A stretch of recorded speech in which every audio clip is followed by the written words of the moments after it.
జగన్నాథ వీరేంద్ర సభకు ఇచ్చేసినటువంటి న్యాయవాద సోదరులకు మరియు సీనియర్ అండ్ మహిళా న్యాయవాదులకు స్వాగతం, సుస్వాగతం. మరి ఎన్నో త్యాగాల ఫలితంగా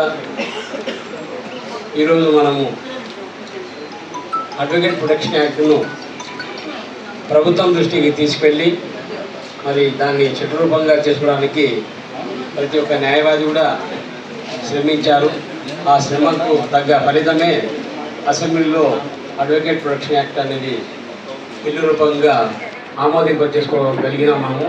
కాబట్టి ఈ సందర్భంగా న్యాయవాదులందరికీ కూడా ధన్యవాదాలు తెలియజేస్తున్నాను. అదేవిధంగా కృతజ్ఞత అభినందనలు కూడా మన గౌరవనీయ ముఖ్యమంత్రి గారికి మరియు ఇతర మన ప్రత్యేకంగా జి మధుసూదన్ రెడ్డి గారు దేవరకద్ర ఎమ్మెల్యే గారికి మరియు మన మహబూబ్ నగర్ శాసనసభ్యులు ఎన్ఎం శ్రీనివాస్ రెడ్డి గారికి మరియు ఇతర ముఖ్య మంత్రులు మిగతా మరియు మిగతా శాసనసభ్యులు కూడా ఈ సందర్భంగా వారికి ధన్యవాదాలు తెలియజేస్తున్నాను. ఈ సందర్భంగా ఈ కార్యక్రమం పురస్కరించుకొని మన bar association president Anand Reddy గారిని మాట్లాడవలసిందిగా కోరుతున్నాను. ఆహ్వానాన్ని మన్నించి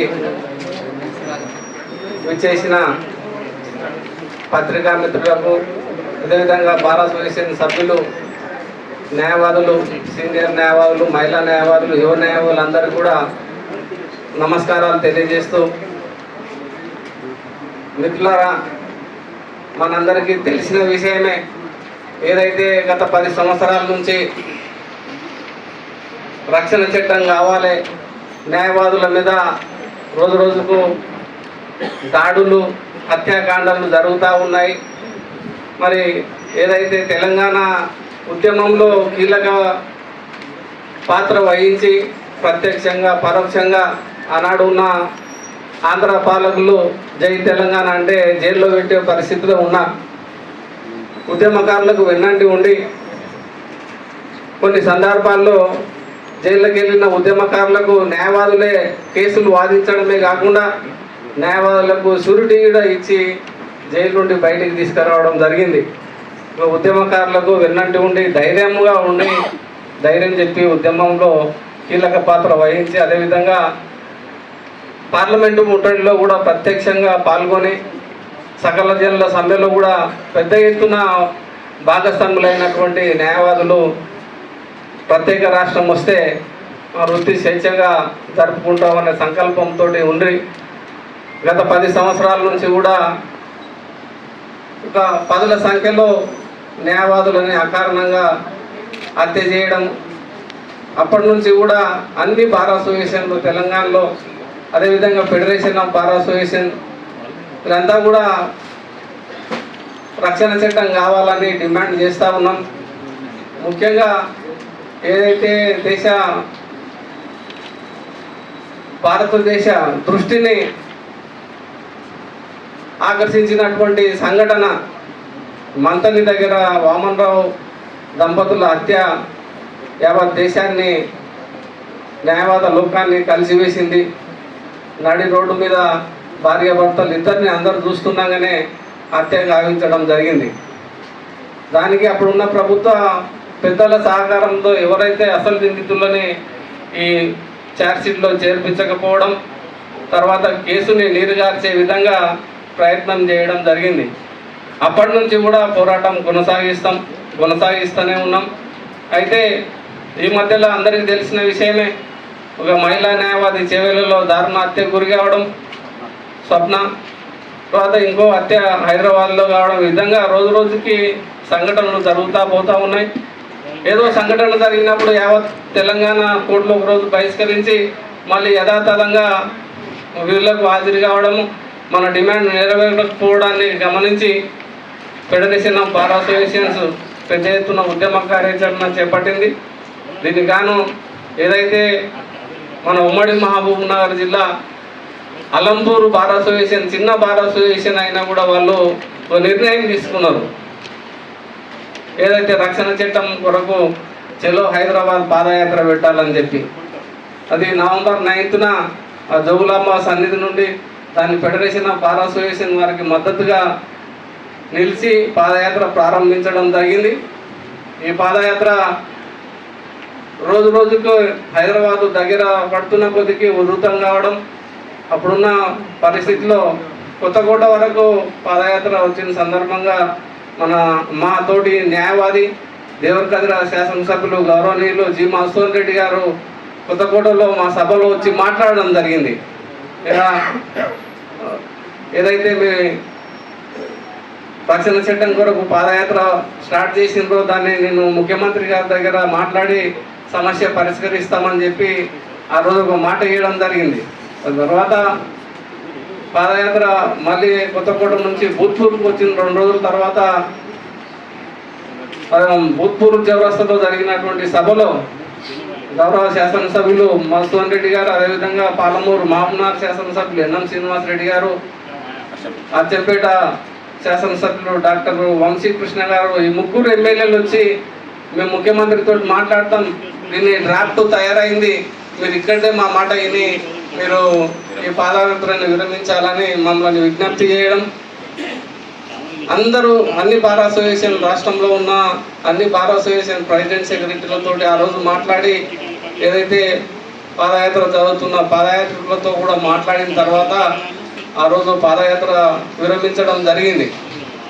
కొన్ని కారణాల వల్ల స్థానిక సంస్థల ఎన్నికలు, మున్సిపల్ ఎన్నికలు రావడంలో రాష్ట్ర ప్రభుత్వం కూడా మా డిమాండ్ని కొంచెం పక్కన పెట్టడం జరిగింది.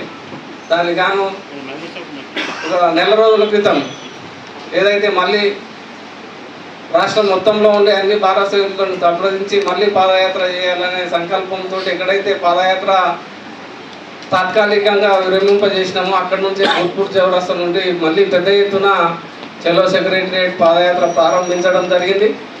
రోజు ఏదైతే ముగింపు రోజు ఫిబ్రవరి 27వ తారీఖు రోజు మేము గౌరవ ముఖ్యమంత్రి గారిని సెక్రటరియట్లో కలిసి మా కొరకు రాత్రి 11 గంటలకు టైం ఇచ్చి మా విన్నపాన్ని స్వీకరించి మాకు అష్యూరెన్స్ ఇచ్చారు. ఆ రోజు ఇది అసెంబ్లీలో ప్రవేశపెడతాం, బిల్లు తీసుకొస్తున్నామని చెప్పిన కారణంగా అంతటితో ముగించినాం.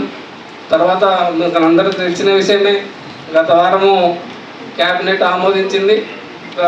3 డేస్ బ్యాకే మన అసెంబ్లీలో బిల్లు పాస్ అయింది. దీనికి గాను ఏదైతే ఈ ఉద్యమానికి సహకరించిన న్యాయవాదులు, పత్రికా మిత్రులు, అదేవిధంగా ముఖ్యంగా మన గౌరవ ముఖ్యమంత్రి యనుమల రేవంత్ రెడ్డి గారికి ప్రత్యేక ధన్యవాదాలు తెలపాలనే సంకల్పంతో ఈరోజు ఈ సభ నిర్వహించడం జరుగుతూ ఉన్నది.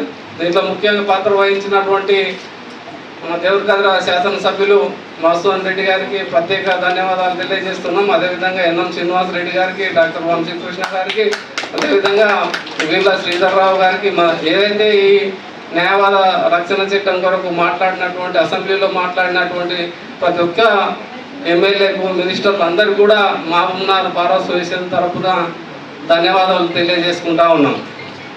ముఖ్యంగా రాబో రోజుల్లో గౌరవ ముఖ్యమంత్రి గారికి రాష్ట్ర స్థాయిలో ఒక భారీ అభినందన సభ పెట్టాలనే ఒక కార్యాచరణ కూడా ఆలోచనలో ఉంది.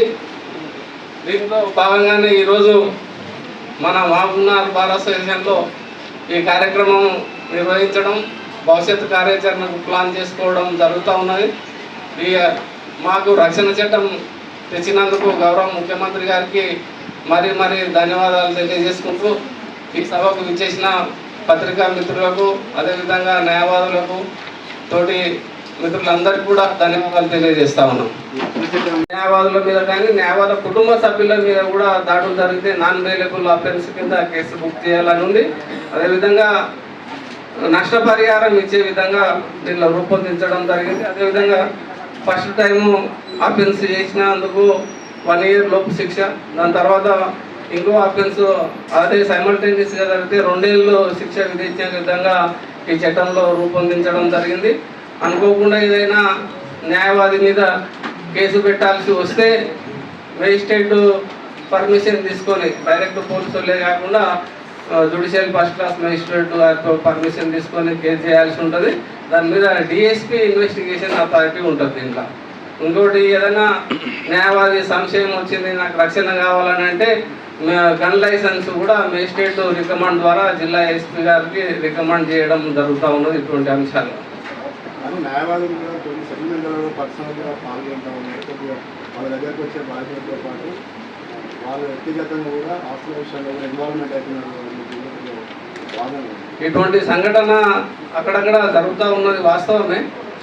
న్యాయవాదుల అంటే సంఘాల తరఫున మేము అందరికీ కూడా విజ్ఞప్తి చేస్తూ ఉన్నాం. కోర్టుకు ఎవరైతే కేసులో వచ్చే కక్షిదారులకే న్యాయం కొరకు పోవడానికి మనం ఫిజికల్గా పోయి ఏదో ఇక్కడ పంచాయతీ జరుగుతుంటే అక్కడ పోయి ఇన్వాల్వ్ కాకుండా ఉండాలని చెప్పి కూడా మేము federation of bar associations, Mahabubnagar bar association తరఫున కూడా యావత్ తెలంగాణలో ఉన్న న్యాయవాదులందరూ కూడా విజ్ఞప్తి చేస్తాము.